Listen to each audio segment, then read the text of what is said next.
হবিগঞ্জে truck ও private কারের হয়েছে ভয়াবহ সংঘর্ষ। এতে একই পরিবারের 4 সদস্য সহ মোট 5 জনের প্রাণ ঝরল।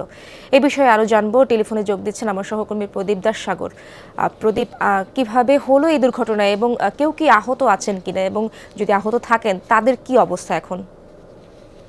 ইশরাত, আসলে এই ঘটনায় আহত কারো খবর আমরা পাইনি। আমরা যতটুকু জেনেছি যে প্রাইভেট কারটি দুর্ঘটনা কবলিত হয়েছে, এতে 4 জন যাত্রী ছিলেন, চালক সহ 5 জন। তারা প্রত্যেকে আসলে নিহত হয়েছেন এবং গাড়ির মধ্যে একজন শিশু ছিলেন, একজন মহিলা ছিলেন, 2 জন পুরুষ এবং একজন চালক সহ এই মোট 5 জন।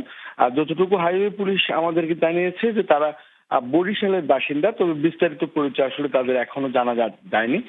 গতকাল রাত 2টার দিকে হবিগঞ্জের মাধবপুরের হরিতলা এলাকায় এই মর্মান্তিক ঘটনাটি ঘটে এবং পুলিশ যেটি জানিয়েছে যে ঢাকাগামী একটি ট্রাকের সাথে আসলে সিলেটগামী প্রাইভেট কারের মুখোমুখি সংঘর্ষের ঘটনা ঘটে এবং ঘটনাস্থলেই আসলে প্রাইভেট কারের যে 5 জন ছিলেন চালক সহ তারা প্রত্যেকেই নিহত হয়েছেন। পরবর্তীতে শায়েস্তাগঞ্জ ফায়ার সার্ভিসের একটি ইউনিট গিয়ে তাদেরকে উদ্ধার করে এবং রাতভর আসলে অভিযান চালিয়ে তাদেরকে উদ্ধার করা হয় এবং এখন শায়েস্তাগঞ্জ হাইওয়ে থানায় যে মরদেহগুলো রয়েছে সেগুলো রয়েছে এবং যে ক্ষতিগ্রস্ত ট্রাক এবং যে প্রাইভেট কারটি যেহেতু দুমড়ে মুচড়ে গিয়েছে, প্রাইভেট কারটি এই দুমড়ানো মুচড়ানো অবস্থায় সেটি হাইওয়ে থানায় নিয়ে আসা হয়েছে এবং এখন পর্যন্ত তারা আসলে নিহত যারা রয়েছে তাদের পরিচয় নিশ্চিত করতে পারেননি। তবে নিহতের পরিবারের সাথে তারা যোগাযোগ করার চেষ্টা করেছেন বলে আমাদেরকে জানিয়েছেন এবং যেমনটি তারা জানিয়েছেন যে তারা হয়তো স্বজনরা এর মধ্যে শায়েস্তাগঞ্জ থানার উদ্দেশ্যে রওনা করেছেন। তারা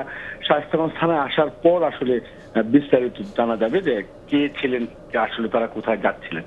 প্রদীপ, আপনাকে অনেক ধন্যবাদ।